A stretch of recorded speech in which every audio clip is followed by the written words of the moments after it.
உருவாக்கி மக்களது பிரச்சனைகளை தீர்ப்பதற்கு முடியாத இந்திய ஒன்றிய ஆட்சியாளர்கள் இது போன்ற கடவுள் நம்பிக்கை சார்ந்த மனிதர்களை பெருமளவிற்கு அரசுக்கு எதிரான போராட்டங்களில் இவர்கள் ஒன்று திரளுவார்கள் என்பதை மடைமாற்றம் செய்வதற்காக உருவாக்கப்பட்ட 1965 காலங்களில் உருவாக்கப்பட்டவர்கள் தான் பாபாக்கள், சுவாமிகள், சாமியார்கள், அடிகள், இந்த ஆனந்தாக்கள், அம்மைகள் எல்லாருமே ஜீசஸ் கால்ஸ் எல்லாம் அப்பதான் உருவாகும்.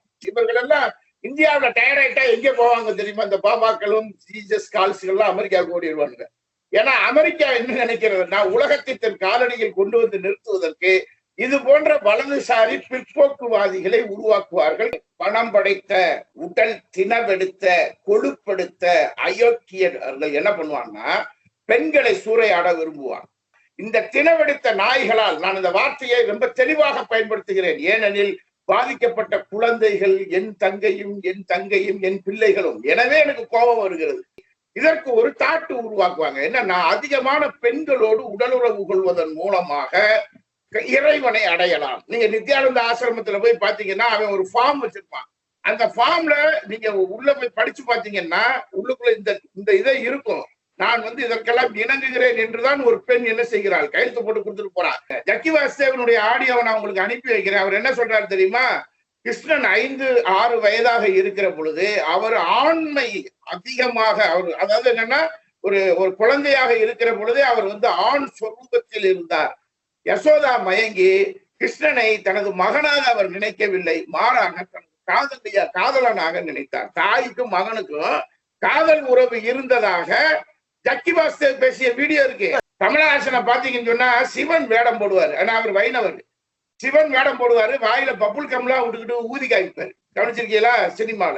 அதே போல ரஜினிகாந்த பாத்தீங்கன்னா பாச்சா படத்துல பாருங்க, உடம்புல வைணவ நாமம் போட்டிருப்பாரு, நக்மாவை கட்டி பிடிப்பாரு. இவங்கெல்லாம் சைவம் வைணவத்தை கட்டமைச்சே வருவாங்க. தங்களது இச்சைகளை, மனித இச்சைகளை வேறு ஒருவனுக்கு கடத்துவதன் மூலமாக, ஒரு பெண்ணுக்கு கொண்டு போய் கடத்துவதன் மூலமாக பெண்களை போக பொருளாக பார்க்கக்கூடிய இந்த அயோக்கியர்களுடைய பார்வைதான் கடவுளும் அப்படி இருந்தார் என்று கட்டமைக்கிறார். வேறு வேறு வழிபாட்டு முறையில் இருந்த மக்கள்களை தங்களுக்குள் நிலைநிறுத்தி வைக்கக்கூடிய பார்ப்பனிய ஆதிக்க கோட்பாடுதான் கடவுள்களை இழிவாக எழுதி வைப்ப காரணம். எந்த ஒரு கடவுளும் இழிவான கடவுள்கள் அல்ல. உன் கடவுள் இவ்வளவு மோசமான கடவுள், அப்ப அத்தனை பொம்பளைகளோட போச்சு. உன் கடவுள் இவ்வளவு மோசமான கடவுள். இயேசுநாதருக்கு 55 பேரு பெண்கள் விவிலியத்தில் 55 பெண்கள் சொல்லப்பட்டு இருக்கிறது. அவருக்கு ஒரு அம்மா கீப்பா இருந்தார். இப்பெல்லாம் பேசுவாங்க. இவன் இந்த சிவசங்கர் ஒரு 6ஆம் கிளாஸ் 7ஆம் கிளாஸ் படிக்கிற குழந்தைய கூப்பிட்டு வச்சு அவளோட மார்பகத்தையும் அவளது இடையையும் அவளது என்னென்னமோ செஞ்சிருக்கிறான். அதை அந்த வீடியோக்கள்ல ஆடியோக்கள்ல அந்த குழந்தைகள் வெளியே சொல்றாங்க. அந்த குழந்தையால் சாகுற வரை நிம்மதியா தூங்க முடியாது சார். அந்த குழந்தையால அது எவ்வளவு பெரிய வேதனை தெரியுமா சார்? வணக்கம். வணக்கம். சிவசங்கர் பாபா நேற்று டெல்லியில கைது செய்யப்பட்டு இன்னைக்கு தமிழகம் கொண்டு வரப்பட்டிருக்கிறாரு. போக்சோ நீதிமன்றத்துல அவர் மீதான விசாரணை துவங்கி இருக்குது. இப்ப இந்த விஷயங்களை பார்க்கும் பொழுது ஒரு அடிப்படையான ஒரு கேள்வி இருக்குது. நித்யானந்தாவா இருந்தாலும் சரி, அதுக்கு முன்னாடி பிரேமானந்தா, இப்போ சிவசங்கர் பாபா, இவங்க எல்லாருமே உருவாவதற்கான ஒரு அடிப்படை காரணம் என்ன? அதாவது என்னன்னா, இந்திய அரசியல் வரலாற்றை இதுல இருந்து ஆரம்பிக்கணும். இதுக்கான ஒரு பெரிய வரலாற்று பின்னணி என்பது இருக்கிறது. நீங்க ஒன்னொன்னு பிரேமானந்தா, நித்யானந்தா, இந்த மாதிரி ஆனந்தாக்கள் இருக்காங்கல்ல, இந்த ஆனந்தா என்ற பெயருடைய சொல் எங்கிருந்து உருவானது அப்படிங்கிறதுக்கு ஒரு வரலாறு இருக்கு. ஏன்னா புத்தருடைய சீடராக இருந்தவர் ஆனந்தர். புத்தரை பார்ப்பனியம் தான் என்ன செய்யும்னா பௌத்தத்தை காலி பண்றதுக்காக உருவாக்கும். அதுல ஆனந்தன் விஷம் வைத்து கொன்றார் என்ற ஒரு வரலாறு. அதாவது பௌத்தத்தை காலி பண்றதுக்கு ஏற்பாடாக உருவாக்கப்பட்டவர்கள் ஆனந்தாக்கள் என்பது ஒரு வரலாறு என்று உண்டு. அந்த ஒரு வரலாறு தனி. அதிலிருந்து இவர்கள் தங்களை ஆனந்தாக்கள் என்று அழைத்துக் கொள்வதெல்லாம் ஒன்று. இது பௌத்தத்திலிருந்து ஸ்டார்ட் ஆகும். அந்த வரலாறு நீண்ட வரலாறு. அதற்கு பின்னால் இந்திய அரசியல் வரலாற்றில் 1947 இந்தியா விடுதலை அடைகிறது.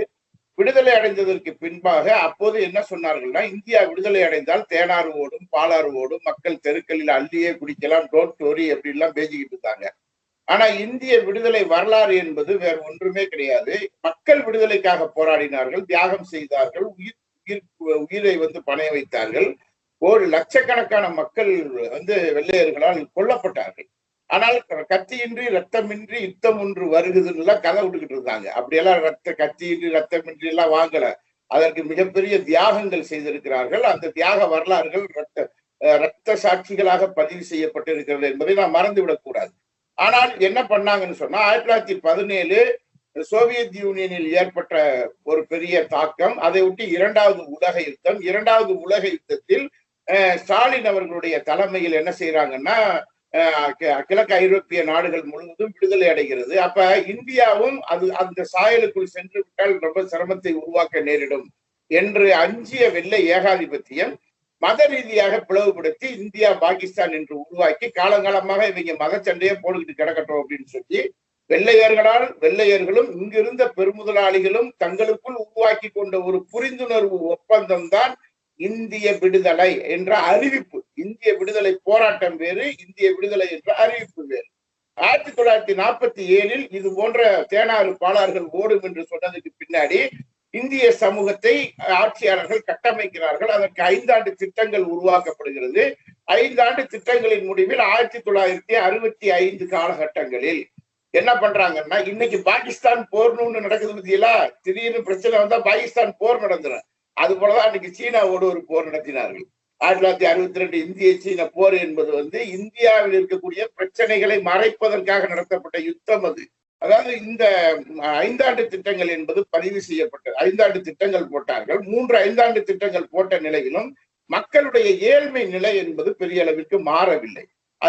ஏன்னா இங்கு பெருமுதலாளிகள் சார்ந்த கட்டமைப்பு தான். எனவேதான் இந்தியா முதலாளித்துவ நாடு என்றார்கள். இந்திய அரசியல் அமைப்பு சட்டம் தன்னை எப்படி பிரகடனப்படுத்திக் கொண்டது என்று சொன்னால் 1950 இந்தியா ஒரு மதச்சார்பற்ற ஜனநாயக சோசலிச குடியரசு என்று சொன்னது. ஆனால் சோசலிசம் எல்லாம் இங்கு ஒன்றும் உருவாகவில்லை. சோசலிசம் என்ற சொல்லுக்கு சமூக சமத்துவமும் பொருளியல் சமத்துவமும் இணைந்ததுதான் சோசலிசம். அப்படி ஒன்றும் இங்கு உருவாகவில்லை. ஏற்றத்தாழ்வுகள் பெரிய அளவிற்கு போய்கொண்டே இருக்கு. அப்ப இந்த சூழலில் ஆட்சியாளர்கள் என்ன முடிவுக்கு வர்றாங்க அப்படின்னு சொன்னா, அன்றைக்கு ஒன்று மக்களது பிரச்சனைகளை தீர்ப்பதற்கு கடவுள் பார்வை என்ற ஒன்று இருந்தது. இரண்டாவது ஆட்சியாளர்கள் என்ற பார்வை இருந்தது. எனவேதான் இந்திய சமூகத்தில் தமிழ் சமூகம் இன்றைக்கு மேம்பட்ட சமூகமாக இருப்பதற்கு காரணம் அரசியல் வேறு மதம் வேறு என்பதை தந்தை பெரியார் இங்கு உணர்த்தி சென்றார். அரசியலுக்குள் மதத்தை கலக்காதீர்கள், அது வேறு இது வேறு, அது தனி மனித நம்பிக்கை சார்ந்த விஷயம். உங்களது பிரச்சனைகளை தீர்ப்பதற்கு அரசுதான் தீர்வுமே ஒழிய அதுக்கு கடவுளுக்கும் அதுக்கு சம்பந்தம் இல்லை என்று பெரியார் பேசினார். அதுதான் உண்மை.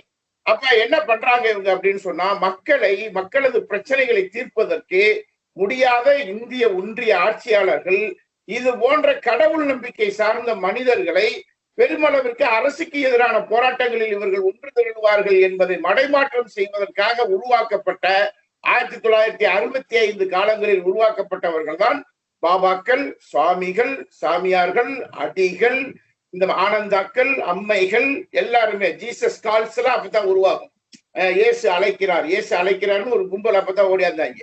ஆக இந்த மாதிரியான ஒரு கூட்டங்கள் உருவாவதற்கு இந்திய ஆட்சியாளர்கள் 65களில் விதை போடுகிறார்கள். அதை ஒட்டி பல பேர் கல்கி பகவான்கள் இவங்கெல்லாம் உருவாகிறார்கள். உருவாகி நீங்க நல்லா உற்று கவனிச்சீங்கன்னு சொன்னா, இவர்கள் என்ன போதனைகளை மக்களுக்கு செய்வார்கள் என்று சொன்னால், ஒரு மனிதனுடைய அடிப்படை தேவை எது, உங்களுக்கும் எனக்குமான தேவை எது, அந்த தேவை என்ன என்று பார்த்தீர்கள். எல்லா மனிதர்களுக்குமான தேவை உணவு, உடை, இருப்பிடம், கல்வி, மருத்துவம், சுகாதாரம். இந்த 6 விஷயங்கள் ஒவ்வொரு மனிதனுக்கும் அடிப்படையான ஒரு விஷயம். இதை உறுதிப்படுத்துவோம் என்று இந்திய விடுதலையில் அறிவித்தார்கள். ஆனால் செய்யவில்லை. அப்ப இந்த 6ஐயும் ஒரு மனிதன் கிடைக்காத பொழுது அவன் மனம் என்ன செய்கிறான்? பிறழ்கிறான். அவன் மன இயல்பை இழந்து விடுகிறான். தவறுகள் செய்கிறான். இல்லையோ தற்கொலையை செய்து கொள்கிறான். அப்ப என்ன பண்ணாங்கன்னா, இது போன்ற கோடிக்கணக்கான மக்களுக்கு இவர்கள் மூலமான ஒரு போதனையை கொண்டு சென்றார்கள். இவர்கள் அங்கங்கு உருவாக்கினார்கள். உருவாக்கி இவர்கள் காலடிகளில் ஜனாதிபதிகளும் பிரதமர்களும் போய் மண்டியிட்டார்கள், வணங்கினார்கள். இவர்கள் தான் மக்களது பிரச்சனைக்கு தீர்வு என்ற அடிப்படையில் கட்டமைக்கப்பட்டார்கள். இந்த கட்டமைப்பில் மக்களும் ஜனாதிபதிகளும் பிரதமர்களும் போய் கால்களில் விழுகிற பொழுது நாமும் விழுந்தால் என்ன? அப்படி விழுகாத 67க்கு பிறகு அப்படி ஒரு சாமியார்கள் கால்களில் விழுகாத ஒரு மாநிலம் இருக்குமானால் அது தமிழ்நாடு என்பதை மறந்து விடாதீர்கள், கேரளம் என்பதை மறந்து விடாதீர்கள். கேரளத்தில் அந்த மாதிரியான அந்த போலித்தனங்களை எல்லாம் ஒழித்து கட்டினார்கள். இங்கும் அதே போல் இதற்கு விதை விதைத்தவர் தந்தை பெரியார். ஏன் பெரியாரை தூக்கி பிடிக்கிறோம் என்று சொன்னால் இதுதான் காரணம். அவர் செய்த இந்த முக்கியமான பணி, சமூக பணி காரணம். ஆக இந்த மாதிரியான போய் கால்களில் விழுந்தவுடன் இவர்கள் பின்னால் அன்றைக்கு வரி ஏய்ப்பு செய்யக்கூடிய வரி ஏய்ப்பாளர்கள் அனைவரும் என்ன செய்யப்பட்டார்கள் என்று சொன்னால், இவர்கள் பின்னால் போய் தங்கள் கருப்பு பணங்களை ஒளித்து வைத்துக் கொள்வது, இவர்கள் மூலமாக உலகம் முழுவதும் தங்களது வியாபாரங்களை ஆகிப்பது. இவர்கள் எல்லாம் இந்தியாவில டைரக்டா எங்க போவாங்க தெரியுமா? இந்த பாபாக்களும் ஜீசஸ் கால்ஸ்கள்லாம் அமெரிக்காவுக்கு ஓடிடுவாங்க. ஏன்னா அமெரிக்கா என்ன நினைக்கிறதுனா, உலகத்தை தன் காலடியில் கொண்டு வந்து நிறுத்துவதற்கு இது போன்ற வலதுசாரி பிற்போக்குவாதிகளை உருவாக்குவார்கள், கடவுளின் பெயரால் உருவாக்குவார்கள். வரலாற்றில் நீங்கள் படித்தால் இதற்கு தனி மனித கடவுள் கலாச்சாரம் என்பார்கள். பக்தனுக்கும் கடவுளுக்குமான தொடர்பு தனியா இருக்கும். நீங்க இங்க தமிழ்நாட்டில் இருக்கக்கூடிய கிராமப்புற தெய்வங்களை பாத்தீங்கன்னா, சாமிக்கும் மனிதர்களுக்கு பேச்சுவார்த்தை நடக்கும். எனக்கு சாராயம் குடுன்னு அது கேட்கும், எனக்கு சுருட்டு குடுன்னு கேட்கும். வயல்ல விளையில பொறுப்பா கிடா வெற்றப்பாடு இவன் பதில் சொல்லுவான். இதுதான் இங்க இருக்கக்கூடிய கடவுளுக்கும் பக்தர்களுக்குமான உறவு. ஆனா பெரிய மத நிறுவனங்கள் உருவாக்கப்பட்டதற்கு பின்னால் மதங்களின் மீதான நம்பிக்கைகள் குறைகிற பொழுது இவர்கள் இடைத்தரகர்களாக கொண்டு வந்து நிறுத்தப்பட்டு இந்த மனிதர்களது பிரச்சனைகளுக்கு தீர்வுகளை இவர்கள் சொல்லாமல் இவர்கள் என்ன சொன்னார்கள் என்று சொன்னால், கண்ணை மூடு, கீழே குனி, யோகா பண்ணு, தியானத்துல இரு, ஆழ்ந்து யோசி, அப்படி செய்ய இப்படி செய்ய என்று இவர்கள் சொல்லிக் கொண்டிருப்பார்கள். ஆனால் இவனுக்கு எது தேவை, எதனால் இவன் மனம் இழந்தானோ, இயல்பை இழந்தானோ, அதற்கான தீர்வை இவர்கள் எந்த காலத்திலும் சொல்ல மாட்டார்கள். அதை மடைமாற்றி கொண்டே இருப்பார்கள். இதுல ஏராளமான பிரச்சனைகள்லாம் நடந்தது. பெண்கள் கோவிலுக்குள் போகக்கூடாது, ஏனால் அவர்கள் மாதவிடாய்ப்படக்கூடியவர்கள் என்றெல்லாம் அன்றைக்கு சனாதனம் அமைக்கி வைத்திருந்த காலத்தில் கிறிஸ்தவம் வந்தார்கள்.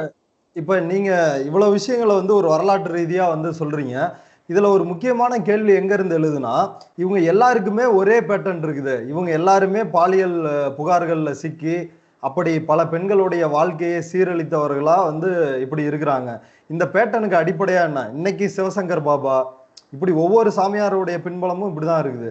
இப்ப இதுக்கான அடிப்படை எங்க இருந்து உருவாகுது? அதாவது பணம் படைத்த, உடல் தினவெடுத்த, கொழுப்படுத்த அயோக்கியர்கள் என்ன பண்ணுவாங்கன்னா, பெண்களை சூறையாட விரும்புவான். நீங்க பணம் எவன்கிட்ட கோடிக்கணக்கில் தவறான முறையில் வழி சேர்த்திருக்கிறானா அவனுக்கான மனத்தை எங்கே போய் தேடுவான்னு சொன்னா, பெண்களோடு உறவு கொள்வதன் மூலமாக அவன் போய் அதை தேடணும்னு நினைக்கிறான். இந்த தினவெடுத்த நாய்களால், நான் இந்த வார்த்தையை ரொம்ப தெளிவாக பயன்படுத்துகிறேன், ஏனெனில் பாதிக்கப்பட்ட குழந்தைகள் என் தங்கையும் என் பிள்ளைகளும். எனவே எனக்கு கோபம் வருகிறது. நீங்க இவர்கள் என்ன பண்ணுவாங்கன்னா, இந்த சாமியார்களிடம் தான் போய் அடைக்கலம் தேடுவார்கள். இவர்களுக்கு ஒரு தாட்டு உண்டு. இந்த தாட்டு என்ன அப்படிங்கிறத நான் சொல்றேன். ஏன்னா இவர்கள் எல்லாம் நடனம் ஆடிக்கொண்டிருப்பார்கள். இப்ப சிவசங்கர் பாபாவை எடுத்தால் நடனம் ஆடுவார். அதற்கு என்ன காரணம் சொல்லுவாங்க தெரியுமா? நீங்க இன்னொரு விஷயத்த நல்லா பாருங்க. இவரது குடும்ப ஏற்பாடு எப்படி, இவருடைய பெயர் உண்மையிலேயே சிவசங்கராங்கிறதே உற்று நோக்க வேண்டிய அவசியம் இருக்கு. இடையில் மாத்தி கொண்டாரா என்று தெரியவில்லை. ஏன்னா ஒரு வைணவ குடும்பத்தை சார்ந்தவராக இவர் வருகிறார். வைணவ குடும்பத்தை சார்ந்தவர்கள் சிவசங்கர் என்ற பெயரை வைக்க மாட்டார்கள். மாறாக அவர்கள் பெருமாள், அந்த மாதிரியான வைணவம் சார்ந்த பெயர்களை தான் வைப்பார்கள். இவர் டான்ஸ் ஆடுறதுல ரொம்ப விருப்பமா இருந்ததுனால சிவசங்கர்னு வச்சுக்கிட்டாரோ என்னமோ தெரியல. ஏன்னா சிவன் என்பவர் சிதம்பரத்தில் ஆடிக்கொண்டிருக்கிறார். நடன கலைகளுடைய அரசனாக சிவனை பாவிப்பது தென் தமிழகத்தில் தான், தென்னாட்டில் தான். எனவேதான் மாணிக்க வாசகர் சொன்னார், தென்னாடுடைய சிவனே போற்றி, எந்நாட்டவர்க்கும் இறைவா போற்றி. தென்னாட்டில் அவரை நாங்கள் கடவுளை சிவன் என்கிறோம், மற்றவர்கள் அவர்கள் என்ன செய்கிறார்கள், இறைவன் என்கிறார்கள் என்பதுதான் அந்த சொல்லுக்கான பொருள். ஏன் தென்னாடுடைய சிவனை போற்றி என்றார்கள்? வடநாட்டு சிவன் என்ன ஆனார்? ஏன்னா வடநாட்டு சிவன் என்ற ஏற்பாட்டை தென்னாட்டு சைவர்கள் மறுப்பார்கள். ஏன்னா சிவனுக்கு வடநாட்டில் என்னன்னா, படைத்தல் பிரம்மன், காத்தல் விஷ்ணு, அழித்தல் ருத்ரன் என்றுதான் அங்கு கட்டமைக்கப்படும். சிவன் என்று கட்டமைக்கப்படாது. அவர் அழிக்கும் தொழில் மாத்திரம்தான் செய்வார். ஆனால் தென்னாடுடைய சிவனுக்கு இங்க வரக்கூடிய சைவ மரபிற்கு என்ன பேருன்னு சொன்னா, சிவன் தான் இங்கு தமிழ்நாட்டை காக்கிறார், சிவன் தான் தென்னாட்டை காக்கிறார், அவர்தான் படைக்கிறார், அவர்தான் காக்கிறார், அவர்தான் அழிக்கிறார், அவர் ஐந்தொழில் செய்வார். ஐந்துல இன்னொரு 2 படைத்தல், காத்தல், அழித்தல் போக மறைத்தல் அவர்தான் செய்வார், அருளல் அவர்தான் செய்வார். எனவே இந்த ஐந்தொழிலை அவர் செய்வதால் தான் சிதம்பரம் நடராஜர் கோவிலுடைய உருவத்தை நீங்க டான்ஸ் ஆடுறதை பாத்தீங்கன்னா 5 முனைகளில் அது இருக்கும். அவர் தென் திசை நோக்கி தான் ஆடுவார். தென் திசை நோக்கி ஏன் ஆடுகிறார் என்றால் பொதிகை காற்றை சுவாசித்துக் கொண்டு ஆடுவதாக ஐதீகம்.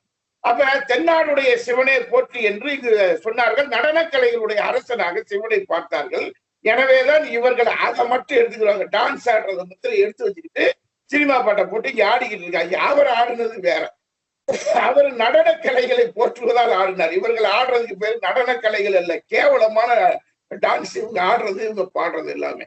ஆக இப்படி சிவனை மிக மோசமாக சித்தரிக்கக்கூடியவர்கள் இவர்கள். அதாவது தங்களுக்கு சாதகமா ஒண்ணு எடுத்து வச்சுக்கிட்டு பேசுவாங்கல்ல, தங்களுக்கு சாதகமா ஒரு விஷயத்தை எடுத்து வச்சு பேசுவாங்க. அந்த மாதிரியான நபர்கள் இந்த நபர்கள். எனவேதான் இவர்கள் என்ன பண்ணுவாங்கன்னா, இதுல இன்னொரு விஷயம், புராணங்கள் இருக்கு, இதிகாசங்கள் இருக்கு, இவை எல்லாமே கட்டமைக்கப்பட்ட ஒரு ஏற்பாடு தான்.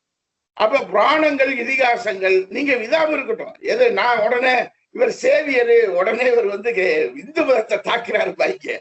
கிறிஸ்தவமும் அங்கே படாத பாடெல்லாம் பட்டிருக்கிறது. விவிலியத்தில் சொல்லப்பட்டிருக்கக்கூடிய 10ஆம் பசரித்தனமான மூட நம்பிக்கைகளுக்கு எதிராக ஐரோப்பிய உலகம் போராடிய வரலாறு என்பது இருக்கிறது. அதெல்லாம் வேற.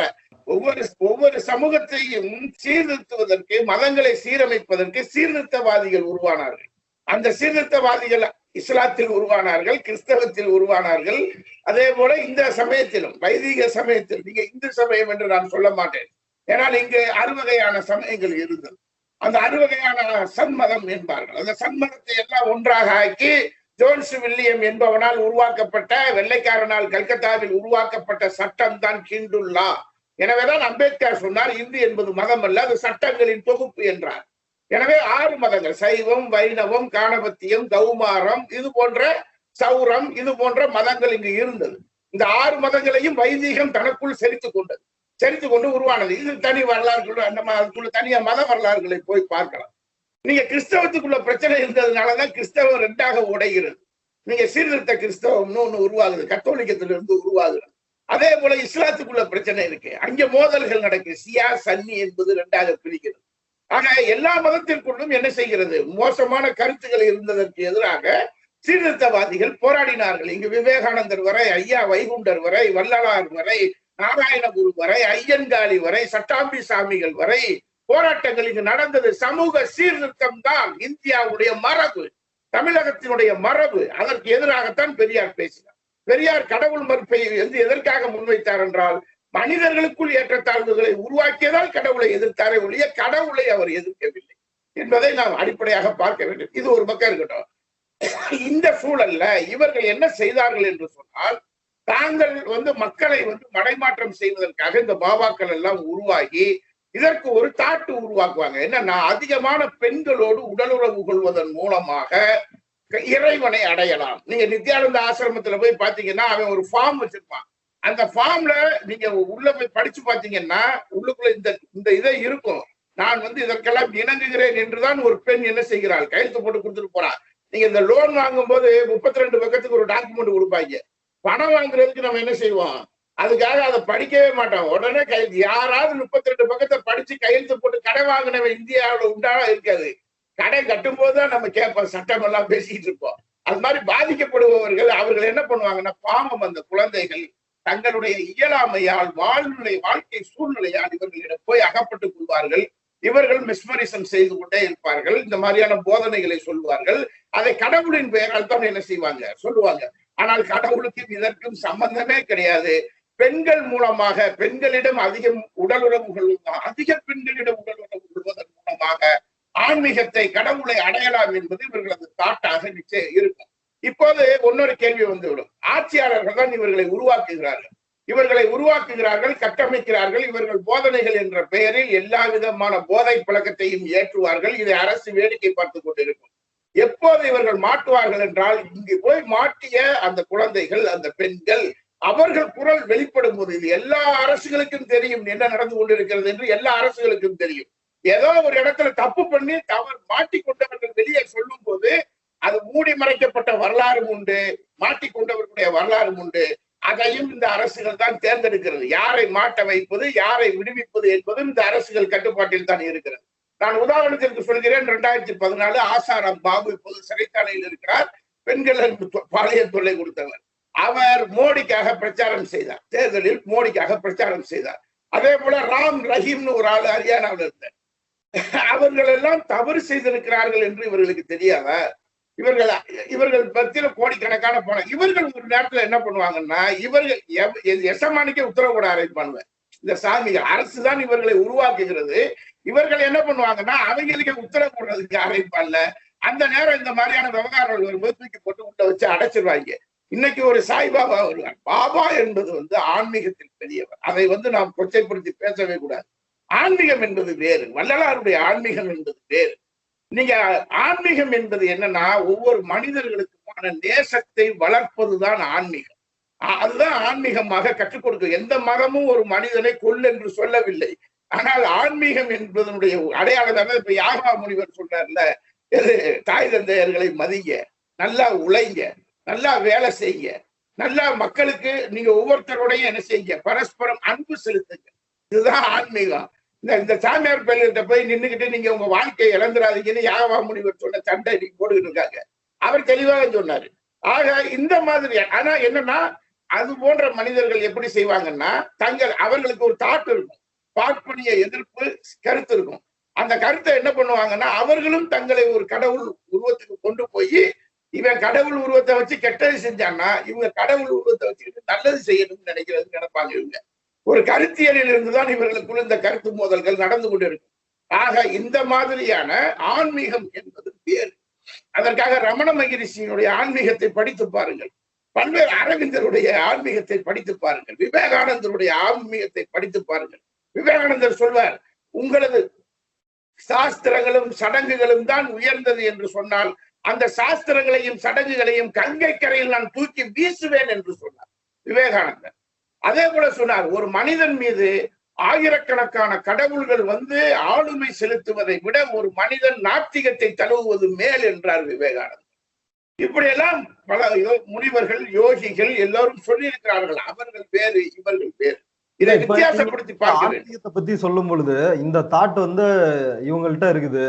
அதிக பெண்கள்கிட்ட உறவு கொள்வதன் மூலமாக கடவுளை அடைவது அப்படின்ற மாதிரி, இதுக்கு ஏதாவது அடிப்படை ஏதாவது இருக்கா, இல்ல இவங்களே அந்த மாதிரியான ஒரு தத்துவ புரிதல்ல இருந்து செய்யறாங்க? இது என்னன்னா, உலகத்தை படைத்தது பிரம்மன். பிரம்மன் உலகத்தை படைத்தார். அவர்தான் ரிஷிகளை படைத்தார். அவர்தான் எல்லாவற்றையும் படைத்தார். இந்த படைப்பு கோட்பாடு இருக்கும். அந்த பக்கம் ஒரு படைப்பு கோட்பாடு சொல்லுவாங்க. அவர் திங்கட்கிழமை சூரியனை படைத்தார், செவ்வாய்க்கிழமை நிலாவை படைத்தார், கடலை படைத்தார், மலையை படைத்தார், சண்டே ரெஸ்ட் எடுத்தார் அப்படின்னு அங்கே ஒரு கதை சொல்லிட்டு இருப்பாங்க. அதே போல இங்க ஒரு கதை சொல்லுவாங்க. இந்த கதை என்னன்னா, படைப்பு குறித்த, இந்த பிரபஞ்சம் குறித்த, படைப்பு குறித்த கருத்துல வரும்போது பிரம்மன் எல்லாத்தையும் படைப்பாரு. படைச்சிட்டு என்ன பண்ணுவார்னா, அவர் பரமசிவத்துக்கும் பார்வதிக்கும் திருமணம் செய்து வைப்பதற்கு செல்வார். செல்லுகிற பொழுது அங்கு அவர் பூசாரியா போவார். அவர் பூசாரியா போய் மந்திரம் சொல்லுவார். மந்திரம் சொல்லுகிற பொழுது அந்த இடத்துல பார்வதியை பார்த்து இவர் என்ன செய்வாரு, இவரது மனம் புரண்டு போகும்.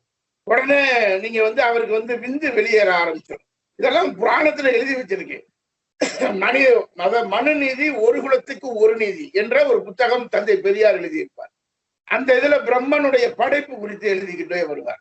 அதுல என்ன சொல்லுவாங்க அப்படின்னு சொன்னா, அதாவது அவர் ரிஷிகளை படைப்பார், தவளையை படைப்பார், அவருடைய விந்துவை எதெல்லாம் குடிக்குதோ அதெல்லாம் அரக்கர்களாக, அதெல்லாம் வித்தியாசம். அதாவது என்னன்னா, ஒரே விந்துல தேவரும் வருவான், ஒரே விந்துல மிருகங்களும் வந்துடும், ஒரே இதுல காட்டு மிராண்டியும் வந்துருவான். இதெல்லாம் பிரம்மனுடைய அந்த படைப்பு. அப்படி வருகிற பொழுது ஒரு தாமரையில் அவரது விந்தை விடுவார். அதை விழுந்த பத்ம என்ற பெண் பிறப்பார். பத்ம என்ற பெண் பிறந்து விட்டார் அப்படின்னு சொன்னோன்னா, பத்மை மேல் இவருக்கு என்ன செஞ்சிடும், ஒரு ஆசை வந்துவிடும். வந்த உடனே பத்மைகிட்ட போய் சொல்லுவார், அது நீங்க பெருத்த புள்ள, நான் எப்படிங்க உங்களை கணவனாக ஏற்றுக்கொள்ள முடியும்னு அதை ஆர்கியூமெண்ட் பண்ணும். ஆர்கியூமெண்ட் பண்ணும்போது இவர் சொல்லுவார், அப்போது ஒரு சுலோகம் இருக்கிறது, தந்தை பெரியார் அதை எழுதி வைத்திருக்கிறார். புத்திரார்த்த நிமித்தம். புத்திரார்த்த நிமித்தம்னா, அதாவது பிள்ளை பேரின் நிமித்தம், உடலுறவு கொள்வதன் நிமித்தம், ஒரு தாயோடோ, ஒரு தந்தையோடோ, ஒரு தமக்கையோடோ, ஒரு மனைவியோடோ, யார் கூட வேணுமா, பெண் என்ற ஒரு உடலோடு அவர் யாராகவும் இருக்கட்டும், தாயாக இருக்கலாம், தமக்கையாக, தங்கையாக இருக்கலாம், தமக்கையாக இருக்கலாம், அல்ல மகளாக இருக்கலாம், அல்லது மனைவியாக இருக்கலாம், யாரோடும் உடலுறவு கொள்ளலாம் என்று பிரம்மன் சொன்ன சுலோகம் ஒன்று இருக்கிறது. ஏன் இதை உருவாக்குகிறார் என்றால், கட்டற்ற கலப்பின் மூலமாக தங்களை இங்கு நிலைநிறுத்திக் கொள்வது. அதான் பாயிண்ட். இங்க சூத்திரர்கள், உழைப்பாளி மக்கள் கோடிக்கணக்கில் இருக்கிறார்கள். அவர்களிடம் தங்களது அதிகாரத்தை நிலைநிறுத்த வேண்டும் என்றால் கட்டற்ற உடல் உறவுகள் மூலமாக தங்கள் அதிகாரத்தை அவர்கள் என்ன செய்வது, நிலைநிறுத்துவது. இதுதான் இந்த பிரம்மன் தாட்டை எடுத்துட்டு வராங்க. எடுத்துட்டு வந்து அதை இங்கு அப்ளை பண்ணுகிறார்கள். நான் யாரோடும் உறவு கொள்வதற்கு எனக்கு உரிமை இருக்கிறது. என்னை யார் ஒரு குரல்ல நீங்க சங்கராச்சாரிய ஜெயில பிடிச்சு வச்சிருக்கும் போது ஒரு வீடியோ வெளியாச்சு. அந்த வீடியோவை கூட நீங்க பாத்தீங்கன்னா தெரியும். அதுல சொல்லுவாரு, ஒருத்தர் கேள்வி கேட்பாரு, நீங்க ஒரு பெரிய சுவாமி, லோகத்துக்கே குரு, செக்கோஸ்லோவாக்கியா, யூகோஸ்லோவாக்கியா, உகாண்டாவுக்கெல்லாம் நீங்க தான் குரு. இவர் இருந்தாலும் இப்படி லோக குருன்னு சொல்லி தெரிஞ்சது அந்த ஊருக்காரனுக்கு தெரியாது, இல்லாட்ட கட் பண்ணி விட்டுருப்பான். துபாய்க்கு அரபு நாடுகளுக்கு எல்லாம் இவர் தான் லோக குரு. நீங்க லோக குருவா இருக்கக்கூடிய ஒருத்தர் நீங்க இப்படி பெண்களோட போய் கொலை பண்ணலாமா அப்படின்னு கேட்பாரு. அப்ப என்ன சொல்லுவாங்க, கடவுளே கொலகாரங்க தானே சங்கராச்சாரி, கடவுளே கொலகாரங்க தானே, எல்லா கையில இருந்து அல்வா கப்பு எல்லாம் தான் வச்சிருக்காங்க. தனது கொலை செய்ததை அவர் நியாயப்படுத்துவாருங்க. சரி ரைட்டு, பெண்ணோடு போய் உறவு கொள்ளலாமா, பெண்களை இப்படி பண்ணலாமா? அனுராதா ரமணன் உள்பட பல பேரிடம் இவர் என்ன செய்தார், தவறாக நடந்து கொண்டார். அப்ப இப்படி செய்யலாமா நீங்க ஒரு லோக குரு அப்படின்னு சொல்லி. ஏன்னா இவருடைய வரலாறு ஏற்கனவே இவர் ஒரு பெண்ணை கூட்டிட்டு ஓடி போய் அந்த தலைக்காவிரியில போய் ராணுவம் போய் கைது பண்ணி இவரை கூட்டிட்டு வந்துச்சு, அதான் வரலாறு. அப்ப தண்டத்தை கீழே போட்டுட்டு போயிட்டாரு. ஒரு குச்சி வச்சிருப்பாங்க இல்ல, அந்த குச்சியை அவர் கீழே போட்டுட்டு போயிட்டாரு. அதனாலதான் இங்க 2 சங்கராச்சாரியர் இருப்பாங்க, இளையவர் மூத்தவர். ஏன்னா இவர் அப்ப தண்டத்தை போட்டுட்டு ஓடுனாலு, ஒரு பொம்பளை கூட்டிட்டு ஓடினாலு, அந்த அம்மா இப்ப எங்க இருக்குல்லாம் தெரியும், அதை விட்டுருங்க. ஆனா என்னன்னா சங்கராச்சாரி அப்படி நீங்க செய்யலாமா அப்படின்னு சொல்லும் போது நீங்க கடவுளே என்ன செய்யறார், 2 மனைவிகளோடு இருக்கிறார். எல்லாத்தையுமே கடவுளோடு இணைப்பாங்க. இந்த சிவசங்கர் பாபாவினுடைய இந்த பாலியல் அத்துமீறல் இந்த பிரச்சனையில கூட நான் கிருஷ்ணன், இந்த மாணவிகள் எல்லாம் கோபிகா அப்படின்ற பேசிட்டாரு. ஆமா, நீங்க இப்ப ஜக்கி வாசுதேவனுடைய ஒரு ஆடியோ இருக்கு, நான் உங்களுக்கு போட்டு காட்டுறேன். ஜக்கி வாசுதேவுக்கு அதாவது கிருஷ்ணருக்கு யசோதா தாய், யசோதா தாய் அப்படிதான் எல்லாரும் கடவுள் நம்பிக்கையாளர்கள் நினைச்சுக்கிட்டு இருக்காங்க. ஜக்கி வாசுதேவனுடைய ஆடியோவை நான் உங்களுக்கு அனுப்பி வைக்கிறேன். அவர் என்ன சொல்றாரு தெரியுமா, கிருஷ்ணன் 5-6 வயதாக இருக்கிற பொழுது அவர் ஆண்மை அதிகமாக, அவர் அதாவது என்னன்னா ஒரு குழந்தையாக இருக்கிற பொழுது அவர் ஆண் சொரூபத்தில் இருந்தார். அந்த அழகை பார்த்து யசோதா மயங்கினார். யசோதா மயங்கி கிருஷ்ணனை தனது மகனாக அவர் நினைக்கவில்லை, மாறாக தனது காதலனாக நினைத்தார். தாய்க்கும் மகனுக்கும் காதல் உறவு இருந்ததாக ஜக்கி வாசுதேவ் பேசிய வீடியோ இருக்கு. இல்ல, ஜக்கி வாசுதேவ் இந்த வீடியோ குறித்து அவர்கிட்ட கேள்வி கேக்குறாங்க. ஒரு மாசத்துக்கு முன்னாடி பதில் சொல்லிருக்கிறாரு. லவ்வர்னா என்ன, அன்பு செலுத்துறது, நான் அந்த இதுல இருந்து தான் சொன்னேன். இந்த வக்கரம் பிடித்தவங்க அவங்க இத தவறா இன்டரப்ட் பண்றாங்க அப்படின்றாரு. அதான் இப்படி தப்பிச்சுக்கிடுவாங்க. அதாவது சொல்ற துணியை நீங்க அந்த வீடியோவை நல்லா பாருங்க, ரொம்ப கெக்க போட்டு சிரிப்பாங்க. இதுல இன்னொரு விஷயத்த நீங்க நல்லா மறந்துடாதீங்க. சைவ கான்செப்ட் இருப்பவர்கள் வைணவ கடவுள்களான கிருஷ்ணரை, பெருமாளை இழிவாக பேசுவதை வழக்கமாக வைத்திருப்பார்கள். வைணவர்கள் சார்ந்து இருப்பவர்கள் சைவ கடவுள்களை என்ன செய்வாங்க, இழிவாக பேசுவதை வச்சிருப்பாங்க. கமலஹாசனை பாத்தீங்கன்னு சொன்னா சிவன் வேடம் போடுவாரு. ஆனா அவர் வைணவர். சிவன் வேடம் போடுவாரு, வாயில பப்புள் கம்லாம் விட்டுக்கிட்டு ஊதி காய்ப்பாரு. கவனிச்சிருக்கீங்களா சினிமால? அதே போல ரஜினிகாந்த பாத்தீங்கன்னா பாச்சா படத்துல பாருங்க, உடம்புல வைணவ நாமம் போட்டிருப்பாரு, நக்மாவை கட்டி பிடிப்பாரு. இவங்கெல்லாம் சைவம் வைணவத்தை கட்டமைச்சே வருவாங்க. இவங்க சினிமாவை உள்ளார்ந்து பாத்தீங்கன்னாவே நீங்க நல்லா தெரியும். அது இன்னொரு பக்கம். இவர்கள் எப்போதுமே சிவம் சார்ந்து பேசக்கூடியவர்கள் வைணவ கடவுள்களை கொச்சைப்படுத்துவதும், வைணவம் சார்ந்து பேசுபவர்கள் சிவ கடவுளை கொச்சைப்படுத்துவதும். நான் இன்னொரு உதாரணம் சொல்கிறேன். ஸ்ரீரங்கம் இருக்கு, திருநெல்வேலி, இப்ப நம்ம திருச்சி பக்கத்துல ஸ்ரீரங்கம் இருக்கு. ஸ்ரீரங்கம் என்று எழுதப்பட்ட ஊரை ஒரு சைவர் ஸ்ரீரங்கம் என்ற சொல்லால் எழுத மாட்டார், அவர் திருவரங்கம் என்றுதான் எழுதுவார். ஒரு வைணவர் என்ன செய்ய மாட்டார், அவர் திருவரங்கம்னு எழுத மாட்டார், ஏன்னா ஸ்ரீரங்கம் என்றுதான் அவர் எழுதுவார். ஏன்னா சமஸ்கிருதத்திலிருந்து தமிழில் கலந்த எழுத்து தான் இந்த சா சா ஹா ஹா ஸ்ரீ, இதெல்லாம் கலந்த எழுத்துன்னு சொல்லுவாங்க. இது வடமொழி சார்ந்தது, வடமொழி இலக்கியம். அதனாலதான் வடகலை தென்கலை என்று 2ஆக பிரிந்தது. வடகலை தென்கலை என்றால் வேறொன்றும் இல்லை, வடமொழி சார்ந்தது தென்மொழி சார்ந்தது என்பதுதான். ராமானுஜர் பின்பற்றக்கூடியவர்கள் தென்கலை வைணவர்களாக இருந்தார்கள். இப்படி இவர்களுக்குள் கடவுள்களை இவர்களே என்ன செய்வார்கள், அவர்களது படைப்பை இழிவாக பேசுவது, தாங்கள் எல்லோரோடும் கலக்கலாம், எங்களுக்கு எந்த பெண்களோடும் கலக்கும் உரிமை கடவுளால் கொடுக்கப்பட்டது என்றதை நிலைநாட்டுவதற்கு இவர்கள் முயற்சிப்பார்கள். ஏனெனில் இதற்கு ஒரு பெரிய வரலாற்று பின்னணி இருக்கிறது. நீங்கள் ரிக்வேதங்களை எடுத்து படியுங்கள். 10,338 ஸ்லோகங்கள் இருக்கக்கூடிய ரிக்வேதத்தில் அவர்கள் அங்கிருந்து ஆடு மாடுகளை மத்திய ஆசியா கைபர் பூனை கலவாய் வழியாக வருகிற பொழுது பெண்களோடு அவர்கள் வரவில்லை. பெண்கள் அவர்களோடு வந்ததற்கான ரிக்வேதத்தில் எந்த குறிப்பும் இல்லை. அவர்கள் அங்கிருந்து வருகிறார்கள், இங்கிருந்த பெண்களோடு என்ன செய்கிறார்கள், கலப்பை உருவாக்குகிறார்கள்.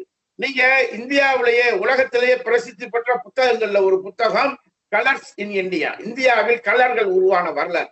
நீங்க எல்லாரும் ஒரே கலர்ல யாருமே நம்ம இருக்க மாட்டோம். ஏன்னா இங்க அவ்வளவு கலப்பு. ரொம்ப நான் செக்கச்சவே இருந்தாங்கன்னா கண்டமேனிக்கு கலந்துட்டாங்கன்னு அர்த்தம். அதுக்கு பேரு எல்லாருமே கலப்புக்கு உட்பட. எனவேதான் இந்தியா கலப்பின நாடு. கலப்பு. நீங்க இங்க போங்க, மங்கோலியா போங்க, மஞ்சன்னு இருப்பான். ஜப்பான் போங்க, எல்லா பேருக்கும் மூக்கு சப்ப சப்பையா இருக்கும். எது ஒவ்வொருத்தரும் குள்ளமா இருப்பான். ஒரே கலர்ல தான் இருப்பாங்க. ஆப்பிரிக்கா போனீங்கன்னா எல்லோரும் கண்ணங்கரன்னு இருப்பான். ஆனா இந்தியா தான் அதிகமான கலப்புகளுக்கு உள்ளான நாடு. அப்படி கலந்து இங்கு கலர்கள், பல கலர்கள் உருவாகி இருக்கிறது. எனவே இது தெரியாம தான் நாங்க பிறக்கும் போதே அருவாளோடய பிறந்தப்போ ஒரு குடும்பம் பேசிக்கிட்டே தெரிவாங்க. கண்டமேனிக்கு கலந்தது இது. எனவேதான் வேற்றுமையில் ஒற்றுமை. இங்க எல்லோருக்கும் எந்த விதமான, நீங்க ஆண்டிப்பட்டிக்கும் ஆப்பிரிக்காவுக்குமான டிஎன்ஏ ரிசர்ச் ஒண்ணு பிபிசி ஒரு நாள் வெளியிட்டாங்க. அதை நீங்க பாத்தீங்கன்னா, ஏன்னா மூதாதையர்கள் என்று யார், மூத்த ஒரு 10 தாய் தந்தையர்களுக்கு பிறந்ததுதான் இன்றைக்கு உலகத்தில் இருக்கக்கூடிய பரவிய இனம் என்று நிரூபிக்கிறார்கள் டிஎன்ஏ ரிப்போர்ட்டை வச்சு. ஆண்டிப்பட்டியில இருக்கிறவனுக்கு ஆப்பிரிக்காவில் இருக்கிறவனுக்கு ஒரே மாதிரி இருக்குங்கிறாங்க. ஆனா இங்க என்னன்னா, இந்த மத கோட்பாடுகள் கலந்தது. தங்களுக்கு கட்டற்ற கலப்பின் மூலமாக இந்திய சமூகத்தை தங்கள் கண்ட்ரோல்ல நிறுத்தி வைக்கக்கூடிய ஏற்பாடு.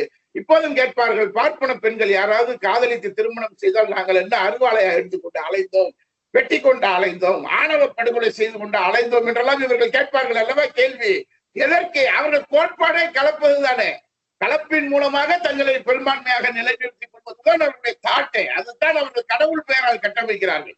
கடவுள் பெயரால் கட்டமைத்துக் கொண்டு கடவுளை இழிவுபடுத்துவதற்கு இவர்கள் தான். நீங்க நான் என்ன கேட்கிறேன், நீங்க கிருஷ்ணர் அப்படிங்கிறது, கிறிஸ் அப்படிங்கிற சொல்லுக்கு என்ன பொருள்? கருப்பு என்று பொருள், கருமை என்று பொருள். இங்க நம்ம காத்து கருப்புன்னு ஒரு கடவுளை கும்பிடுறோம், கருப்பசாமின்னு ஒரு கடவுளை கும்பிடுறோம். இந்த கருப்பசாமி கடவுளை தான் இவங்க கிருஷ்ணர்னு சொன்னது. நம்ம ஊர்ல இருக்கிற, அதாவது ஆதி காலத்துல இருள் மங்கியதற்கு பின்னால் வரக்கூடிய அந்த இருள் மனிதர்களுக்கு அச்சத்தை உருவாக்கியது. அந்த அச்சத்தை உருவாக்குறதுல இருந்து காப்பாத்துறதுக்காக உருவாக்கப்பட்டதுதான் கருப்பு கடவுள், காத்து கருப்பு கடவுள். அதுதான் கருப்பசாமி. அதுதான் நம்மளை படைத்த சாமி. நம்மள மாதிரியே இருக்கும்னு எல்லாரும் கண்ணங்கரன்னு சாமியை படைச்சாங்க. அதான் நடந்தது. அதுக்கு பின்னாடி இவர்கள் வெளிரிய நிறமாக வந்தவர்கள் தங்களை போலவே வெளிரிய நிறமான கடவுள்களை உருவாக்கினார்கள். இதை எல்லாத்தையும் அவருடைய அவதாரம், இவருடைய அம்சம் என்று எல்லாத்தையும் என்ன செஞ்சாங்க, வச்சுட்டாங்க. அவதார கோட்பாடு, அம்ச கோட்பாடு எல்லாம் இந்திய பெரும் சமூகத்தை, உழைக்கும் கோடிக்கணக்கான மக்கள்களை, வேறு வேறு வழிபாட்டு முறையில் இருந்த மக்கள்களை தங்களுக்குள் நிலைநிறுத்தி வைக்கக்கூடிய பார்ப்பனிய ஆதிக்க கோட்பாடுதான் கடவுள்களை இழிவாக எழுதி வைப்ப காரணம். எந்த ஒரு கடவுளும் இழிவான கடவுள்கள் அல்ல. கடவுள்கள் இழிவாக இருக்க முடியாது. ஏன்னா கடவுள்களை இழிவாக எழுதுவதன் மூலம் உன் கடவுள் இவ்வளவு மோசமான கடவுள், அப்ப அத்தனை பொம்பளைகளோட போச்சு.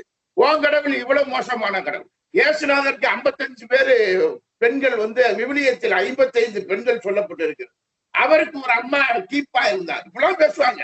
அப்ப இதெல்லாம் என்ன தெரியுமா? தங்களது இச்சைகளை, மனித இச்சைகளை வேறு ஒருவனுக்கு கடத்துவதன் மூலமாக, ஒரு பெண்ணுக்கு கொண்டு போய் கடத்துவதன் மூலமாக பெண்களை போக பொருளாக பார்க்கக்கூடிய இந்த அயோக்கியர்களுடைய பார்வைதான் கடவுளும் அப்படி இருந்தார் என்று கட்டமைக்கிறார். கடவுள் கட்டற்ற உடலுறவு கொண்டவராக இருந்தார் என்று இவர்கள் கட்டமைப்பது தாங்களுக்கு கடவுள் பெயரால் தாங்கள் இங்கு கட்டற்ற உடலுறவுகளை எவர் மீதும் செலுத்தலாம், எவர் மீதும் ஆதிக்கம் செலுத்தலாம், எந்த பெண்ணையும் பீத்தி எறியலாம். பள்ளிக்கு படிக்க வரக்கூடிய 6-7 வயது குழந்தைகளை கூட எங்களால் நாசம் செய்ய முடியும் என்ற அயோக்கியத்தனத்தின் உச்சம் கடவுள்களை இவர்கள் கொச்சைப்படுத்தும். எந்த ஒரு கடவுளும் அப்படி ஒரு கடவுளாக இருக்க முடியவே முடியாது. ஆக கடவுளின் பெயரால் இவர்கள் தங்களை கட்டமைத்துக் கொண்டு செய்யக்கூடிய அயோக்கியத்தனங்களுக்கு எதிராக அரசுகளே இவர்களை உருவாக்கியது. அரசுகளை இப்ப நீங்க ஒண்ணு நான் சொல்றேன், சாய்பாபாங்கிறவர் ஒரு பெரியவர். அவர் பேர் என்ன? அவர் ஒரு பள்ளிவாசல்ல உட்கார்ந்து அல்லா மாலிக்னு எல்லாரையும் ஆசீர்வாதம் பண்ணது. அவர் முஸ்லிமா இந்துவா யாருக்குன்னு தெரியாது. ஆனா 1917 திலகர் போய் அவரை பாக்குறாரு. ஒரு ஆண்டி பள்ளிவாசல் வாசல்ல உட்கார்ந்து வர்றவங்கள அல்லா மாலிக்குங்கிறாரு. அவர்கிட்ட போய் ஆசீர்வாதம் வாங்கினா நல்லா நடக்குங்கிறாரு. 1917 அவர் போய் திலகர் ஆசீர்வாதம் வாங்குறாரு. 1918 அவர் செத்து போயிடுறாரு. சாய்பாபா என்பது சாயிபு பாபா, அப்படிங்கிறதுனுடைய ஒரு மறு வடிவம் என்பது. இன்னைக்கு நீங்க சீரடி சாய்பாபா கோயிலுக்கு நான் போயிருக்கேன். அங்க பிரியாணி எல்லாம் போடுவாங்க. பிரியாணி போட்டு அங்க என்ன செய்வாங்க மத்தவங்களுக்கு, ஏன்னா அவர் பிரியாணி சாப்பிட்டாரு. அதனால பிரியாணி எந்த ஒரு கோயில்லையும், வைணவ கோவில்கள்ல சைவ கோவில்கள்லயோ அந்த ஆடு கோழி வெட்டி பிரியாணி போடுற பழக்கம் இருக்காது. சீரடியில அது வழங்கப்படும். நீங்க போய் நான் பிரியாணி போய் சாப்பிட்டு வந்திருக்கிறேன். அப்ப அவரை வைத்துக் கொண்டு சாய்பாபா என்ற பெயரில், ஏன்னா இன்னைக்கு பாத்தீங்கன்னா தமிழ்நாடு பூரா சாய்பாபா கோவில்கள் உருவாவதனுடைய பின்னணி என்னன்னா அது அறநிலையத்துறை கட்டுப்பாட்டில் வராது. அறமற்றவர்கள் எல்லோரும் அறநிலை கட்டுப்பாட்டுக்குள் வரவே மாட்டார்கள். இவர்கள் எல்லோரும் என்ன செய்வாங்கன்னா கோயில்களை உருவாக்குவது, அங்க இருக்கக்கூடிய வரி ஏற்பாளர்கள் என்ன பண்ணுவாங்கன்னா அதற்குள் தங்களை என்ன செய்வார்கள், அடைத்துக் கொள்வார்கள். அடைத்துக் கொண்டு அங்கு ஒரு சோறு போடுறது. எப்பயுமே தான் பாவம், சோறு இல்லாம லட்சக்கணக்கான ஜனங்கள் ரோட்ல தான் அலைய விட்டுருக்காங்க. இல்ல அது பூரா இந்த குரூப் பண்ண ஏற்பாடு தானே. உடனே அங்க ஒரு அன்னதானம் போடுவாங்க. அன்னதானம் போட்டோம்னா இந்த பாவப்பட்ட ஜனங்கள், சாப்பாட்டுக்கு வழியற்ற ஜனங்கள் அங்க போய் சாப்பிட போவாங்க. உடனே நாங்கள் உணவு அருந்துகிறோம், உணவு தருகிறோம். நீங்க ஒரு பழமொழி உண்டு, அதாவது மீன் கொடுப்பதை விட மீன் பிடிக்க கற்றுக் கொடுங்கள் அப்படின்னு சொல்லுவாங்கல்ல, அதுவே தவறான பழமொழி. மீனையும் கொடு, மீன் பிடிக்கவும் கற்றுக்கொடு. ஆனா என்ன செய்வாங்க தெரியுமா, மீனை கொடுத்துறாது அப்படின்னு சொல்றது அதனுடைய தவறாவே அதை புரிஞ்சுக்கிட்டே சொல்லுவாங்க. இப்படி நிறைய தவறுதலான புரிதல்கள் இருக்கிறது. அடிப்படை என்ன, மனிதர்களுக்கான தேவைகளை நிறைவேற்றுவதற்கு வக்கற்ற அரசுகள் கடவுளின் பெயரை சொல்லி என்ன செய்கிறது, பிழைப்பு நடத்துகிறது. அந்த பிழைப்பிற்கு இது போன்ற நபர்களை அதுவே உருவாக்குகிறது. இவர்கள் கடவுளின் பெயரால் மனிதர்களை இந்த மாதிரியான கொடூர நாசம் செய்வதற்கு துணிகிற பொழுது அது மக்கள் மத்தியில் இருந்து கோபம் உருவாகிறது. உருவாகும் போது அந்த மக்களுடைய கோபத்திற்கு வடிகால் கொடுப்பதற்காக அவ்வப்போது இது போன்ற கைது நடவடிக்கைகள் நடக்கிறது. ஆனால் இதை நிறுத்துவது அப்படிங்கிறது, இது போன்ற ஆன்மீக செயல்பாடுகள் என்ற பெயரில் இவர்கள் வருபவர்கள் அனைவரையும் தடுத்து நிறுத்த வேண்டும். கடவுளுக்கும் ஒரு பக்தனுக்குமான தொடர்பு இருக்கிறது. இப்ப எனக்கு ஒரு சாமியை கும்பிடணும், முருகனையோ அல்லாவையோ இயேசுவையோ இல்ல உங்களுக்கோ, கண்ணை மூடிக்கிட்டு ஐயா சாமி கடவுளே என்னை காப்பாத்து. நான் கணக்கு பற்றி எழுதும் போது பிள்ளையாருக்கு தேங்காய் உடைச்சிட்டுலாம் போயிருக்கேன். பிள்ளையாருக்கு தேங்காய் உடைச்சோம்னா 100 மார்க் கிடைக்கும்னு அப்ப சொல்லிக்கிட்டு இருந்தாங்க. நான் போய் உடைச்சு 100 மார்க் வாங்கிட்டு வந்த வரலாறுல எனக்கு இருக்கு. நான் நல்லா படிச்சிருக்கேன், அது வேற விஷயம். ஆனா என்னன்னா அது சொன்னாங்க, எங்க ஊர்ல பிள்ளையார் கோயில்ல போய் ஒரு தேங்காய் உடைச்சிட்டு போய் நீ பரீட்சை எழுது அப்படின்னாங்க. நான் போய் உடைச்சிருக்கேன். எனக்குள்ள அந்த அப்ப இருந்துச்சு அது சொன்னாங்க அப்படின்னு போய் நம்ம செஞ்சிருக்கிறோம்ல. அதை வச்சு நான் சொல்றேன், இப்படிப்பட்ட ஒரு தெளிவில்லாத மக்களை குழப்பிக் கொண்டு அவர்களுக்கு இருக்கக்கூடிய இயலாமையை, பசியை, பட்டினியை, வேலை வாய்ப்பு இல்லாமையை இதிலிருந்து திசை மாற்றுவதற்காக உருவாக்கப்பட்ட திருடர்கள் தான் இவர். இதுல இறுதியா ஒரு கேள்வி. இப்ப இந்த சிவசங்கர் பாபாவை பொறுத்த வரைக்கும் 15-20 ஆண்டுகளாக இந்த மாதிரி மாணவிகளை பாலியல் இச்சைக்கு பயன்படுத்துவது, வன்புணர்வுல ஈடுபடுறது, இதெல்லாம் செஞ்சிட்டு இருக்கிறாரு. இது வெளியவே வராம பாதுகாக்கப்படுறதுக்கான காரணம் என்ன? ரெண்டாவது, அவர் ஏற்கனவே டான்ஸ் சாமியாரா இருந்துதான் இப்படி ஒரு பாபாவா உருவாயிருக்கிறாரு. இப்ப இவருக்கெல்லாம் பாதுகாப்பா இருக்கிறவங்க இவங்களை பத்தி கொஞ்சம் சொல்லுங்க. அதாவது என்னன்னா, இவர்கள் எல்லோருமே தவறு செய்பவர்கள் என்று ஆட்சியாளர்களுக்கு தெரியும், அரசுக்கு தெரியாத. அதான் நான் சொல்றேன்ல, போலீஸ் பிடிக்கணும்னு நினைச்சா பிடிச்சிடும். அது காசியாபாத்துல நின்னாலும் பிடிச்சிடும், இல்லாட்டி வேற எங்கே இருந்தாலும் பிடிச்சிடும். போலீஸ் விடணும்னு நினைச்சா விட்டுரும். இதுதான் கணக்கு. அப்ப அரசு தான் இதை தீர்மானிக்கிறது. இப்போது பிஎஸ்பிபி பள்ளிக்கூடத்தில் இந்த சம்பவங்கள் நடந்திருக்கிறது. 300க்கும் மேற்பட்ட குழந்தைகள் புகார் தெரிவித்திருக்கிறார்கள். 10 ஆண்டுகளாக அங்கு நடந்திருக்கிறது. அப்ப 10 ஆண்டுகளாக இந்த பிரச்சனை நடந்திருக்கும் போது அதை ஒட்டி வருகிற பொழுது நீங்க அதை இப்ப வெளியே சொல்லணுங்கிற தைரியம் ஒரு குழந்தைக்கு வந்தது இல்ல. அதுதான் ஆட்சி மாற்றத்தினுடைய முக்கியத்துவம். நான் அப்படித்தான் பார்க்கிறேன். 10 ஆண்டு காலமாக இவர்களுக்கு ஆதரவான ஒரு ஆட்சி இருக்கிறது. ஆனா இப்போது வந்திருக்கக்கூடிய ஆட்சி இதை காப்பாற்றும் நம்மளை என்ற ஒரு சிந்தனை ஒரு பள்ளி குழந்தைக்கு, பாதிக்கப்பட்ட முன்னாள் மாணவிகளுக்கு வருகிறது என்று சொன்னால் இந்த அரசின் மீதான நம்பிக்கை அவர்களுக்கு வருகிறது. இந்த அரசு இந்த கருத்துக்கு எதிரான அரசு, எனவே நடவடிக்கை நிச்சயமாக எடுப்பார்கள். ஏற்கனவே இருந்த அரசு ஆன்மீகம் என்ற பெயரில் அயோக்கியத்தனம் செய்பவர்களுக்கு பாதுகாப்பு கொடுத்த அரசு, எனவே அவர்கள் நடவடிக்கை எடுக்க மாட்டார்கள். இவர்கள் வந்திருக்கிறார்கள், செய்வார்கள் என்ற நம்பிக்கையில் குழந்தைகள் இப்போது வெளியே வந்திருக்கிறது. அந்த நம்பிக்கைக்கு பாத்திரமாக தமிழக அரசு செயல்பட வேண்டும். அந்த குழந்தைகளுடைய நீங்க ஒரு குழந்தைய இந்த சிவசங்கர் ஒரு 6ஆம் கிளாஸ் 7ஆம் கிளாஸ் படிக்கிற குழந்தைய கூப்பிட்டு வச்சு அவளோட மார்பகத்தையும் அவளது இடையையும் அவளது என்னென்னமோ செஞ்சிருக்கிறான். அந்த வீடியோக்குள்ள ஆடியோக்குள்ள அந்த குழந்தைகள் வெளியே சொல்றாங்க. அந்த குழந்தையால் சாகுற வரை நிம்மதியா தூங்க முடியாது சார். அந்த குழந்தையால அது எவ்வளவு பெரிய ரண வேதனை தெரியுமா சார்? அந்த குழந்தைக்கு அவ அரண்டு எந்திரிப்பா, தூங்கி எந்திரிச்சு. அப்ப இது போன்ற கயவர்களை எப்படி கையாள வேண்டும்?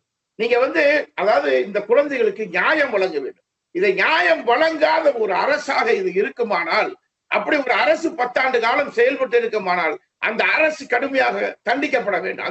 அந்த தவறுகளுக்கு அந்த அரசுகள் தான் காரணம். திமுக அரசு இப்போது வந்திருக்கிறது. இவர்கள் நிச்சயமாக இவர்கள் மேல் ஒரு நம்பிக்கை உருவாகி இருக்கு குழந்தைகளுக்கு. எனவே வெளியே உங்ககிட்ட முறையிடுறாங்க.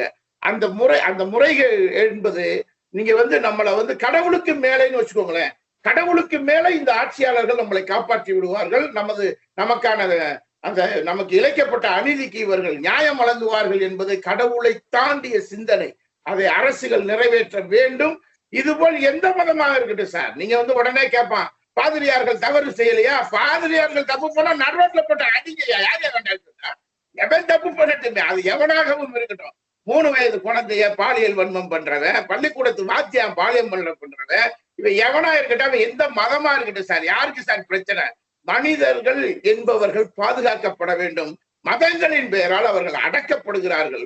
மதங்களின் பெயரால் நொறுக்கப்படுகிறார்கள். மதங்கள் மனிதர்களுக்கு நம்பிக்கையை, ஒரு ஆத்ம விசுவாசத்தை தர வேண்டுமானால் அது தனி மனித தொடர்புகளாக இருக்கலாமே ஒழிய இது போன்ற அயோக்கியர்களின் கைகளில் இவர்கள் சிக்கிக்கொள்ளக் கூடாது.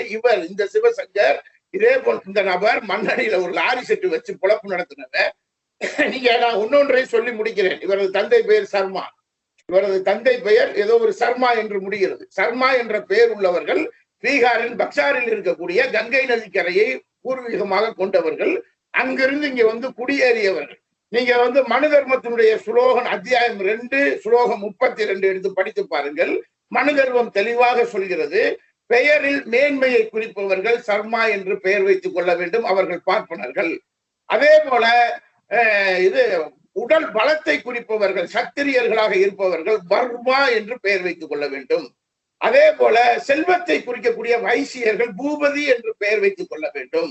அதே போல சூத்திரர்களாக இருக்கக்கூடியவர்கள் தாசர்கள், அடிமைகள், சேவகர்கள் என்று பெயர் வைத்துக் கொள்ள வேண்டும் என்று மனு தர்மத்தினுடைய அத்தியாயம் 2:32 சொல்லுது. எடுத்து படித்து பாருங்கள். அப்படி பார்த்தால் இவருடைய பெயர் சர்மா என்று இருக்கிறது. சர்மா என்றால் இவர் ஒரு பார்ப்பன சமூகத்தை சேர்ந்தவராக இருக்கலாம்.